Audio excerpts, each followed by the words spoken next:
हाय, मैं हूँ सुधांशु पांडे। हाय, मैं हूँ मदालसा शर्मा। और आप लोग हमें देख रहे हैं ई टाइम्स पे। ई टाइम्स।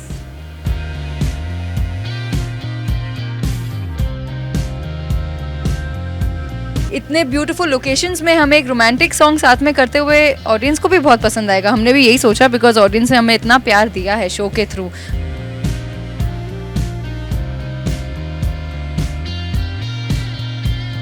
फिर मैंने मदालसा को ये गाना सुनाया। फिर मैंने कहा मदालसा, ये गाना सुनो, तुम्हें अच्छा लगेगा तो बताना। I would like to have you in my video.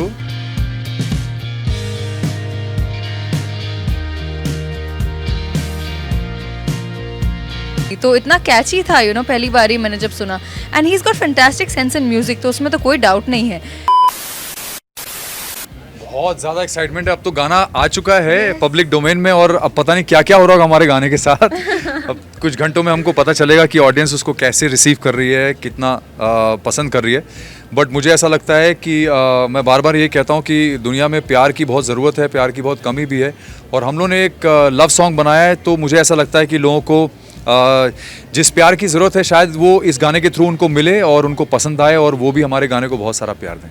ये कॉन्सेप्ट एक्चुअली मैंने ये गाना सुना था। मुझे एक म्यूज़िक डायरेक्टर है मेरे जिन्होंने ये गाना कंपोज किया है, युग भूसल। उन्होंने ये गाने का मुखड़ा मुझे बहुत टाइम पहले भेजा था और मुझे इतना अच्छा लगा। मैंने कहा भाई ये गाना मुझे चाहिए, तो मेरे लिए आप इस गाने को लॉक कर दीजिए। और उसके बाद से फिर धीरे धीरे करके हमने उसका मुखड़े का अंतरा बनाया। फिर हमने कहा कि अब म्यूज़िक वीडियो बनाने का टाइम आ गया, तो फिर हमने उस पर मेहनत शुरू की। मैंने टीम मेरी जो है उनको बुलाया, मेहुल गरानी जो मेरे डायरेक्टर हैं उनको ये गाना सुनाया। फिर मैंने मदालसा को ये गाना सुनाया। फिर मैंने कहा मदालसा, ये गाना सुनो, तुम्हें अच्छा लगेगा तो बताना। I would like to have you in my video. And इससे अच्छी कोई चीज़ नहीं हो सकती है कि हमको लोग एक साथ देख रहे हैं और बिल्कुल वैसे जैसे हम लोग रियल लाइफ में हैं उस अंदाज में देखेंगे लोग, तो हो सकता है लोगों को बहुत पसंद आए। बिकॉज ऑब्वियसली हमारी रील्स को बहुत पसंद करते हैं लोग। बिल्कुल बिल्कुल, ऑफ कोर्स।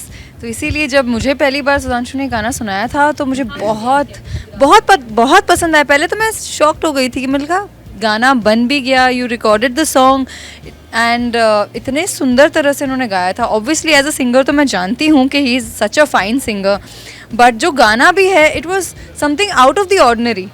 उस तरह का गाना नहीं है जो टिपिकल रोमांटिक गाने जो आते हैं, जो हम डेली सुनते रहते हैं, जो हमें लगता है कि ठीक है हमने एक गाना सुना निकल गया। बट ये ऐसा गाना था जो सुनने के बाद ही 5 मिनट बाद भी he asked me to just hum the tune, और मैं हम करने लगी बिकॉज वो मेरे माइंड में बैठ गया था, वो रजिस्टर हो गई थी उसकी ट्यून। इमीडिएटली रजिस्टर हो जाती है। बिल्कुल बिल्कुल, और धुन भी तो इतना कैची था पहली बार ही मैंने जब सुना।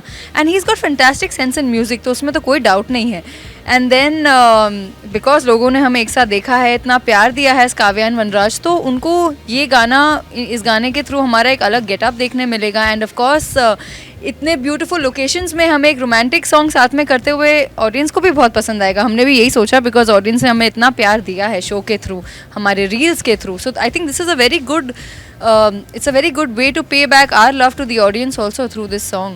That is the uniqueness of the song. Yeah. क्योंकि मेरा भी यही वैसे भी मुझे मैं आर.डी. बर्मन के गानों पे पला बड़ा हूँ, तो वैसे ही मेरा माइंडसेट भी है। मुझे रोमांटिक सॉन्ग्स, लव सॉन्ग्स बहुत अच्छे लगते हैं, बहुत सूदिंग होते हैं, दिल को सुकून मिलता है, मन को सुकून मिलता है।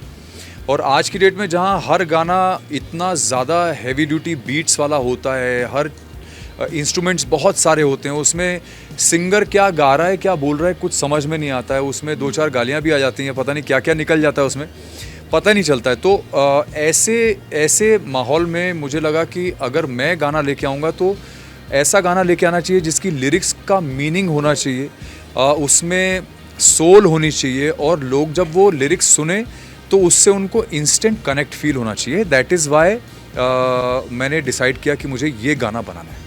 पहली बार जब फोटोज़ देखे थे मैंने, जब इन्होंने मुझे दिखाया कि हम ये लोकेशंस पे शूट करने के बारे में सोच रहे हैं, तो मुझे पता नहीं था कि पहली बार ये लोकेशंस हैं। आई थॉट कि कहीं बहुत दूर होंगे एंड ऐसी जगह पर जहाँ मैं शायद गेस नहीं कर पाऊँगी कि कहाँ है लोकेशंस। बट देन हमारी खुद की कंट्री में इतने नज़दीक गुजरात में ही इतने अच्छे अच्छे लोकेशंस मिल जाना, एक्चुअली लोकेशंस अगर ढूंढने जाओ तो डेफिनेटली मिल जाते हैं because our country is beautiful.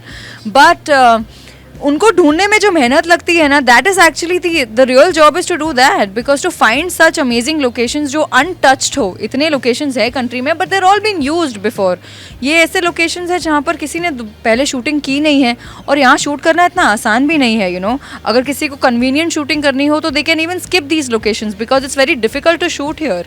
जो हमने क्रेन वगैरह नीचे ले जाके शूट करना पड़ा हमें, जो हार्नेस वगैरह पे हमने किया, and all these places were very tricky. तो इसके लिए जो टीम है हमारी, दे वर ऑल्सो एफिशिएंट. इन्होंने इतनी मेहनत किया और इतना ईजीली ये पूरा हमारे लिए सेटअप कर दिया कि हमारे लिए यहाँ पर शूट करना वॉज नॉट एज डिफिकल्ट जैसा कि पिक्चर्स में देखकर लग रहा था. And there exotic beautiful untouched locations. So I think that's what's looking all the more making the video look grand, because locations इतने सुंदर है यहाँ पे. वैसे तो मदालसा ने ऑलमोस्ट सब कुछ बता दिया जैसी सिचुएशन थी, बट येस आई थिंक हमारी सबसे बड़ी सबसे कड़ी मेहनत थी लोकेशंस को ढूंढना. उस रेकी के लिए हमारे लाइन प्रोड्यूसर्स पहले से लोकेशंस पे जाके सब तैयारियां करके परमिशंस लेके वो सब रेडी रखा था. एंड क्योंकि मैंने ये गाना प्रोड्यूस भी किया है तो मैं उसमें शुरू से इन्वॉल्व भी था. As a producer I was keeping everything together, क्योंकि लोकेशन की रेकी करना, फिर वहाँ से परमिशंस लेना, या वहाँ पे किसी से बात करनी है, परमिशन कहीं पे नहीं हो रही है तो किससे बात कर सकते हैं. तो वो सारी चीज़ें अपने आप में एक वो भी एक मज़ा है कि when you are trying to create something of your own, तो ये सब चीज़ें होती हैं and you are involve in the whole process. तो बट फाइनली जो भी लोकेशंस हमें मिली जहाँ शूट किया हमने, उसका रिज़ल्ट बहुत खूबसूरत आया. And I think it's blessing from the almighty. नहीं, मैंने पहली बार नहीं, मैंने इससे पहले भी एक सोलो सिंगल प्रोड्यूस किया है और इसके अलावा मैंने शॉर्ट फिल्म्स भी प्रोड्यूस की हैं. मैं फीचर फिल्म्स भी प्रोड्यूस कर रहा था जो अभी थोड़ा बैक बर्नर पे है, but I have been a producer of a few things before this also. तो it's a beautiful experience to produce something because you are creating something. It's like producing a baby, you know. तो it is like that. Thank you so much हमें इतना प्यार देने के लिए अब तक जो आप हमको एज काव्या एंड वनराज देते आए हैं. Thank you.